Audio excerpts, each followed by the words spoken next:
नमस्कार दोस्तों, Pepsi Cola जैसी कोल्ड ड्रिंक्स हमारी हेल्थ के लिए अच्छी नहीं होती, ये तो अब हम में से हर कोई जानता है। लेकिन इनके ऑल्टरनेटिव के तौर पर अक्सर लोगों के द्वारा कहा जाता है कि अगर आपको कोई हेल्दी ड्रिंक पीनी ही है तो फ्रूट जूस पी लो। और ये फ्रूट जूस बनाने वाली कंपनीज अपनी मार्केटिंग भी इसी तरीके से करती हैं कि बड़ी ही हेल्दी ड्रिंक है, आपकी इम्यूनिटी बढ़ेगी, ढेर सारे मिनरल्स और विटामिन डले हैं इसमें, आपके बच्चे को पूरी न्यूट्रिशन मिलेगी इस छोटे से टेट्रा पैक से। एक जूस की कंपनी ने ये ऐड बनाई जिसमें वो कहते हैं कि 2 फ्रूट बोल्स में जितने न्यूट्रिएंट्स हैं उतने ही न्यूट्रिएंट्स आपको ये छोटे से जूस के पैकेट में मिलेंगे। एक्सपर्ट्स हेल्दी बच्चों के लिए जितना फ्रूट रिक्वायरमेंट डेली रेकमेंड करते हैं, मिक्स फ्रूट के एक ग्लास में है उससे दुगना। स्पेशली बच्चों की तरफ जबरदस्त मार्केटिंग करी जाती है इन फ्रूट जूस कंपनीज के द्वारा। तो कैसा लगेगा सुनकर अगर मैं आपसे कहूं दोस्तों, ये पैकेज्ड फ्रूट जूसेस कुछ मायनों में आपकी हेल्थ के लिए उतने ही हानिकारक हैं जितनी ये कोला जैसी सॉफ्ट ड्रिंक्स। आइए आज के वीडियो में इनको गहराई से समझते हैं। 100% pure Florida quality orange juice. 100% pure orange juice. When doctors say Minute Maid orange juice is better for your health. An 8-ounce glass of 100% apple juice contains about 28 grams of sugar compared to a can of Coca-Cola at 33 grams. शुरुआत fruit से करते हैं दोस्तों। क्या fruits हमारी health के लिए अच्छे हैं? बिल्कुल है, इस बात में कोई शक नहीं है। हमारी डेली डाइट का फ्रूट्स बहुत इंपॉर्टेंट हिस्सा है। इनमें विटामिन्स और मिनरल्स भरपूर है, फाइबर भी बहुत ज्यादा है और एंटीऑक्सीडेंट्स की भी काफी ज्यादा मात्रा आपको फ्रूट्स में मिलेगी। एंटीऑक्सीडेंट्स कैंसर और हार्ट डिजीज को प्रिवेंट करने में मदद करते हैं। साथ ही साथ फ्रूट्स में आपको मिलेंगे फ्लेवोनॉइड्स जो एक टाइप के प्लांट पिगमेंट्स होते हैं। रिसर्च ने हमें बताया है कि इन्हें खाने से आपका मूड भी बेहतर होता है। इसके अलावा ढेरों रिसर्च पेपर्स हमें बताते हैं कि फ्रूट्स खाने से heart disease, cancer, depression, diabetes का रिस्क कम होता है। लेकिन दूसरी तरफ पैकेज्ड फ्रूट जूसेस को लेकर रिसर्च पेपर्स कुछ उल्टा ही बताते हैं। 4 स्टडीज की एक मेटा एनालिसिस करी गई थी करीब 2 लाख पार्टिसिपेंट्स पर, जिसमें बताया कि फ्रूट जूसेस पीने से टाइप 2 डायबिटीज का रिस्क बढ़ जाता है। ऐसे कैसे हो सकता है? इसे समझने के लिए दोस्तों हमें फ्रूट जूसेस का इतिहास समझना होगा। तो आइए टाइम में पीछे चलते हैं और फ्रूट जूसेस की डेवलपमेंट को देखते हैं। इंसानों के द्वारा फ्रूट जूसेस को एक्चुअली में इतने पुराने समय से कंज्यूम किया जा रहा है कि आपको इसका मेंशन आयुर्वेद में भी मिलेगा। आयुर्वेद में लिखा गया है कि अगर आपको थकान हो रही है, थकान हटानी है तो फ्रेश ऑरेंज जूस पीजिए, इसमें थोड़ा सा पिंच ऑफ रॉक सॉल्ट डला हो। आयुर्वेद में ऋतुचर्या का मतलब है कि अपना लाइफस्टाइल बदलना सीजन के हिसाब से। ग्रीष्म ऋतु यानी गर्मियों में रेकमेंड किया गया है कि मैंगो जूस जैसे फ्रूट जूसेस पीजिए। सिमिलर फ्रूट जूसेस के मेंशन आपको बाइबल की ओल्ड टेस्टामेंट में भी मिल जाएंगे। अंगूर का जूस यानी ग्रेप जूस को अगर ज्यादा देर तक रखा जाए तो वो फर्मेंट हो जाता है और वाइन में बदल जाता है। ओल्ड टेस्टामेंट में हमें दोनों वाइन और ग्रेप जूस के बारे में सेपरेटली सुनने को मिलता है। चैप्टर 6 वर्स 2 और 3 भगवान प्रॉफिट मोसेस को कहते हैं, अगर प्रॉफिट इजराइल की ट्राइब्स में से कोई आदमी या औरत एक नेज़िराइट वो लेना चाहता है, यानी कुछ समय तक खुद को भगवान को डेडिकेट कर देना चाहता है, तो उसे वाइन नहीं पीनी चाहिए। इनफैक्ट कोई भी फर्मेंटेड ड्रिंक नहीं पीनी चाहिए। वाइन से बना हुआ विनेगर बंद, ग्रेप्स का जूस बंद और ग्रेप्स और किशमिश भी नहीं खाने चाहिए। वाइन, विनेगर और अंगूर का जूस, इन तीनों चीजों के लिए अलग अलग हिब्रू शब्दों का प्रयोग किया गया है, याइन, शोमेत्स और मिश्रो। जॉर्डन के देश के पास जो डेड सी है वहां कुछ पुराने एंशिएंट मैन्यूस्क्रिप्ट्स पाए गए थे हिब्रू भाषा में लिखे हुए। डेटिंग करी इनकी तो पता चला ये 150 बीसी में लिखे गए थे और इनमें अनार के जूस का मेंशन किया हुआ है। इंटरेस्टिंग चीज ये है दोस्तों कि फ्रूट जूस का इतिहास आइसक्रीम के इतिहास से काफी मिलता जुलता है। कई आर्कियोलॉजिकल एविडेंस हमें मिला है कि चाइना, ईरान, रोम, ग्रीस, इजिप्ट के लोग पुराने जमानों में बर्फ या स्नो को अक्सर मीठा बना देते थे, उस पर शहद डाल के या फ्रूट जूसेस डाल के। अलेक्जेंडर जो राजा थे उनके बारे में बताया जाता है कि वो इस तरीके के आइसक्रीम के बड़े एडिक्ट थे। लेकिन इन जमानों में फ्रूट जूस का मतलब होता था फ्रेश फ्रूट जूस।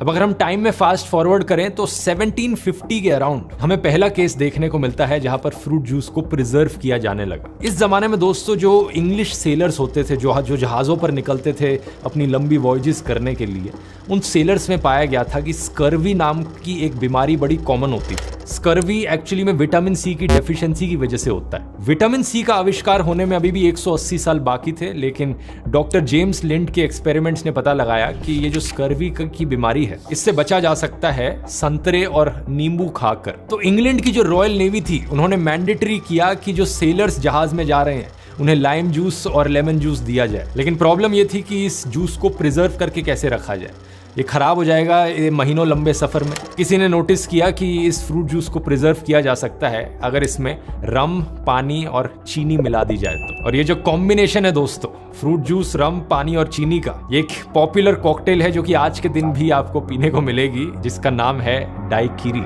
बाद में साल 1867 में एक बंदा था लोकलान रोज नाम से, इसने रियलाइज किया कि एक्चुअली में प्रिजर्व करने के लिए फ्रूट जूस को रम और पानी की जरूरत नहीं, सिर्फ चीनी भी वो काम कर सकती है। यहाँ पर आविष्कार हुआ दोस्तों दुनिया के पहले कमर्शियल फ्रूट कॉन्सेंट्रेट का। फ्रूट जूस को प्रिजर्व किया जा रहा है उसमें चीनी ऐड करके। यहीं पर पहला ब्रांडेड बॉटल्ड जूस भी बेचा जाने लगा। लोकलान रोज ने अपनी फैक्ट्री बनाई और इन जहाजों में जाने वाले सेलर्स के लिए अपना रोज लाइम जूस बनाया। इसे बॉटल में डाल के बड़े ही आकर्षित तरीके से लेबल किया जाता था कि सेलर्स के लिए ये दवाई की तरह है। इसी समय के अराउंड एक और आदमी थे अमेरिका में, थॉमस वेल्च नाम से, जो कि चर्च में एक प्रीचर थे। अब अनलाइक मुस्लिम्स, क्रिश्चियंस और जूस के लिए वाइन पीना गलत नहीं माना जाता। इनफैक्ट ब्रेड और वाइन तो इनके रिचुअल का भी हिस्सा है। लेकिन थॉमस वेल्च ने एक ऑल्टरनेटिव मूवमेंट की शुरुआत करी। क्रिश्चियंस में इन्होंने कहा कि हमें अल्कोहल नहीं पीनी चाहिए। अल्कोहल पीना वैसे भी हेल्थ के लिए काफी हानिकारक होता है। एक लेटेस्ट रिसर्च अभी आई थी जिसने बताया था कि थोड़ी सी मात्रा भी अल्कोहल की हेल्थ के लिए बेनिफिशियल नहीं होती। कई सारी बीमारियों से इसे लिंक किया जाता है। यहां तक कि ऐसी भी रिसर्च है जो कहती है कि अल्कोहल से हेयर लॉस की प्रॉब्लम भी लिंक्ड हो सकती है। अब हेयर लॉस, बालों का झड़ना, अपने आप में एक ऐसी चीज है जैसे कुछ कंपनीज के द्वारा एक्सप्लॉइट किया जाता है शैम्पूज और बाकी हेयर प्रोडक्ट्स बेचने के लिए। लेकिन एक शैम्पू तो सिर्फ बाहर से काम करता है। हेयर लॉस यूजुअली इंटरनल होता है और 7 स्टेजेस में होता है। अगर आप स्टेजेस 1 और 4 के बीच में है तो अपनी हेयर लाइन को सही ट्रीटमेंट और लाइफस्टाइल चेंजेस की मदद से बचा सकते हैं। लेकिन स्टेज 5 या उससे आगे बढ़ गए तो ऐसी ट्रीटमेंट्स भी मदद नहीं करेंगे। फिर बस हेयर ट्रांसप्लांट ही किया जा सकता है, जो कि एक काफी रिस्की, इन्वेजिव और महंगा प्रोसेस होता है। तो ये काफी इंपॉर्टेंट है। अगर आप अर्ली स्टेजेस में हैं तो आप जल्दी से जल्दी एक्शन लें। आपको पहले एक प्रॉपर डायग्नोसिस की जरूरत है, उसके बाद कंप्लीट ट्रीटमेंट की। और इसी कंप्लीट ट्रीटमेंट में ट्राया आपकी मदद कर सकता है। ट्राया एक हेयर टेस्ट के जरिए आपके हेयर लॉस को पहले समझेगा, उसके बाद एक डॉक्टर प्रिस्क्राइब्ड कस्टमाइज्ड प्लान देगा। ट्राया ने इसी होलिस्टिक अप्रोच के चलते करीब 2.5 लाख लोगों को 5 महीने के अंदर अंदर हेयर ग्रोथ रिजल्ट्स दिखाए हैं और इनका दावा है कि इनकी ट्रीटमेंट का सक्सेस रेट 93% है। अगर आपको ट्राई आउट करना है, सिर्फ 3 आसान स्टेप्स हैं। traya.health पर जाकर पहले अपना एक फ्री हेयर टेस्ट कीजिए, दूसरा अपनी 1 मंथ कस्टमाइज्ड किट खरीदिए और तीसरा दिए गए फ्री डाइट प्लान और पर्सनल हेयर कोच की मदद से रिजल्ट्स देखिए। यूज करने के लिए आप मेरा कूपन कोड DR20 इस्तेमाल कर सकते हैं। आपको अपने परचेज पर 20% ऑफ मिलेगा। इसका लिंक नीचे डिस्क्रिप्शन में मिल जाएगा। और यहां मैं धन्यवाद करना चाहूंगा ट्राई का इस वीडियो को स्पॉन्सर करने के लिए भी। अब थॉमस वेल्च पर वापस आए तो थॉमस ने क्रिश्चियन से कहा कि वाइन पीना बंद करो और मेरी अनफर्मेंटेड वाइन पियो, जो कि ग्रेप जूस होता है। और कई चर्चेज ने एक्चुअली में थॉमस की सुन भी ली और एक नॉन अल्कोहलिक कम्युनिटी शुरू हुई क्रिश्चियंस में। इनफैक्ट क्रिश्चियन कम्युनिटी के बाहर भी अमेरिका में कुछ लोगों को बड़ी आदत पड़ गई ग्रेप जूस की। और इसी रीजन से थॉमस वेल्च जिस जगह में रहते थे, वेस्टफील्ड, उस जगह को आज के दिन grape juice capital of the world बुलाया जाता है। अमेरिकन फ्रूट जूस इंडस्ट्री की यहां से शुरुआत हुई। अब थॉमस वेल्च ने एक नए तरीके का भी इस्तेमाल करना शुरू किया फ्रूट जूस को ज्यादा देर तक प्रिजर्व रखने के लिए। इस नए तरीके का नाम था पैस्चराइजेशन। आपने स्कूल में भी पढ़ा होगा ये, हम दूध को भी पैस्चराइज करते हैं। इसका बेसिकली मतलब होता है हीट का इस्तेमाल करना बैक्टीरियाज और वायरसेस को मारने के लिए। ग्रेप जूस के बाद ऑरेंज जूस को भी पैस्चराइज किया जाने लगा। जो लोग संतरों को उगाने लग रहे थे उन्होंने देखा कि अगर हम बहुत ज्यादा सप्लाई प्रोड्यूस कर रहे हैं और कहीं स्टोर करने की जगह नहीं है संतरों को, तो क्यों ना हम उन संतरों का जूस बनाएं और उसे पैस्चराइज कर लें ताकि जूस को बहुत लंबे समय तक स्टोर करके रखा जा सके। इस समय पर जो पैकेज फ्रूट जूसेस का बिजनेस था वो फ्रेश फ्रूट जूसेस के बिजनेस से ज्यादा अच्छा चल रहा था। लेकिन फिर हमारी कहानी में एक ऐसा इन्वेंशन होता है जो फ्रेश फ्रूट जूसेस को बढ़ावा देता है। Raw foods advocate Norman walker पहले जूसर का इन्वेंशन करते हैं। पहली बार एक बड़ी मशीन बनाई जाती है जो फ्रूट्स और वेजिटेबल्स को पहले ग्रेट करेगी, फिर उन्हें निचोड़ेगी और नीचे से निकलेगा फ्रेश फ्रूट जूस। ये समय था अर्ली 1900s। नॉर्मन कैलिफोर्निया जाते हैं और अपना खुद का एक जूस बार स्टार्ट करते हैं। अपनी पूरी जिंदगी ये बिताते हैं रॉ फ्रेश फूड्स और फ्रेश जूसेस को प्रमोट करने में। 12 किताबें लिखते हैं और 99 ईयर्स तक जीते हैं। ये बताना इसलिए जरूरी है क्योंकि उस समय में इतनी लंबी उम्र तक जीना कॉमन नहीं था और शायद क्रेडिट इनके हेल्दी लाइफस्टाइल को दिया जा सकता है। आगे चलकर लेट 1950s में पहले ग्राइंडिंग जूसर का इन्वेंशन होता है।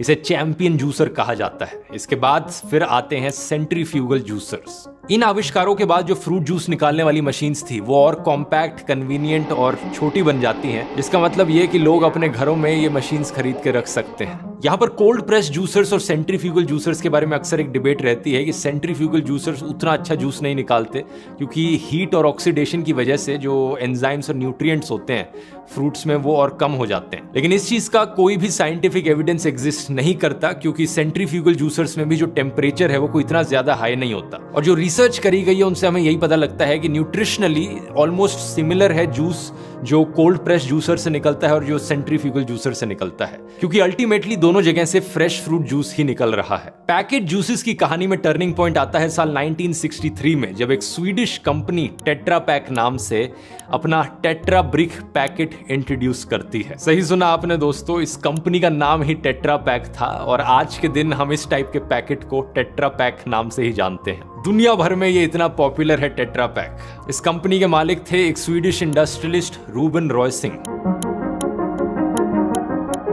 फ्रूट जूसेस का इतिहास हमेशा के लिए बदल जाता है इसके बाद से। अब ना सिर्फ महीनों तक स्टोर करना पॉसिबल है फ्रूट जूसेस को, बल्कि बहुत दूर दूर तक इसे ट्रांसपोर्ट भी किया जा सकता है और इतने कन्वीनियंट पैकेज में इसे बेचा भी जा सकता है जिससे लोग डायरेक्टली स्ट्रॉ लगाकर पी लें। इतना कन्वीनियंट, इतना सस्ता प्रोसेस कि आज के दिन तक हम टेट्रा पैक्स का इस्तेमाल कर रहे हैं। लेकिन आज इन टेट्रा पैक्स में किस तरीके का जूस मिलता है, आइए एक टिपिकल पॉपुलर जूस के ब्रांड को देखते हैं जो इंडिया में बिकता है। इसके पीछे इंग्रेडिएंट लिस्ट समझते हैं। ये एक मिक्स्ड फ्रूट जूस पैकेट है 180 ml का, जिसे एक बॉलीवुड हीरोइन प्रमोट कर रही थी। पहले न्यूट्रिशनल इन्फो देखते हैं। अलग अलग न्यूट्रिएंट्स यहाँ लिस्ट डाउन किए गए हैं। सेकंड कॉलम है यहाँ पर 100 ml का और तीसरा कॉलम है परसेंटेज ऑफ डेली रिक्वायरमेंट का, यानी टिपिकली जो इसमें सोडियम डला है 20 मिलीग्राम का, वो एक आम इंसान की 1.5% डेली रिक्वायरमेंट पूरी कर सकता है। कुछ भी नहीं है, कोई 50 पैकेट तो पिएगा नहीं इसके एक दिन के अंदर पूरी अपनी डेली रिक्वायरमेंट मीट करने के लिए। सेम चीज पोटेशियम, कैल्शियम और आयरन के साथ कही जा सकती है। 1.7%, 1.5%, सिर्फ 1%। यहाँ पर सिग्निफिकेंट अमाउंट में सिर्फ विटामिन सी डला है जो 75% रेकमेंडेड डेली अलाउंस मीट करता है। तो आपको सुनकर लगेगा कि चलो एक चीज तो अच्छी है कि कम से कम विटामिन सी की जो रिक्वायरमेंट है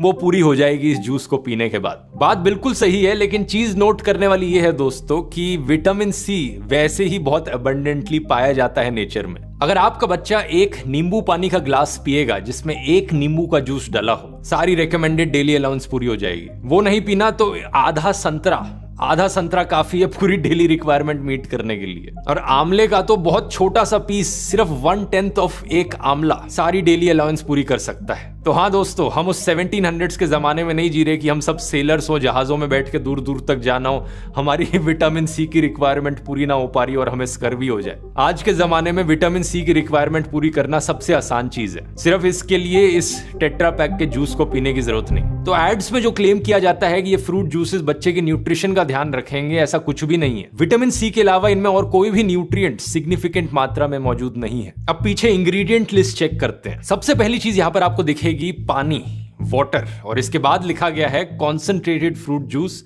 करीब 12%। भाई ये क्या जुमला हुआ? जूस जो है वो सिर्फ 12% है और बाकी क्या पानी है? ये कैसे हो सकता है? इसके लिए समझना पड़ेगा दोस्तों कॉन्सेंट्रेटेड फ्रूट जूस क्या होता है। इसे फ्रूट जूस कॉन्सेंट्रेट भी कहा जाता है और ये एक्चुअली में दोस्तों वो लिक्विड है जो जूस से निकलता है जब आप जूस से पानी निकाल दो। फ्रूट जूस कॉन्सेंट्रेट बनाने के लिए अक्सर क्या किया जाता है इन कंपनियों के द्वारा, जो फ्रेश फ्रूट जूस होता है उसको ये गर्म कर देते हैं, पानी सारा इवेपोरेट होकर निकल जाता है और जो बचता है वो और कॉन्सेंट्रेटेड फॉर्म होता है जूस का। ये लिक्विड ज्यादा गाढ़ा होता है और सिरप की तरह होता है। ये इकलौता तरीका नहीं है कॉन्सेंट्रेट बनाने का। आज के जमाने में कई तरीके हैं इसके। कुछ में इवेपोरेशन करी जाती है, कुछ में पैस्चराइजेशन करी जाती है फ्रूट जूस की, और कुछ में सिर्फ फिल्टरिंग करी जाती है। लेकिन एंड रिजल्ट ऐसा ही दिखता है फ्रूट जूस कॉन्सेंट्रेट, बहुत गाढ़ा और एक सिरप की तरह लिक्विड। डिपेंडिंग अपॉन कौन से तरीके का इस्तेमाल किया जा रहा है इस कॉन्सेंट्रेट को बनाने के लिए, अक्सर इस कॉन्सेंट्रेट का जो फ्लेवर होता है वो भी कम हो जाता है। टेस्ट में इसका फ्लेवर उतना फ्रूटी नहीं लगता। तो ये कंपनीज क्या करती हैं, आर्टिफिशियल फ्लेवर्स डालती हैं ताकि इसका टेस्ट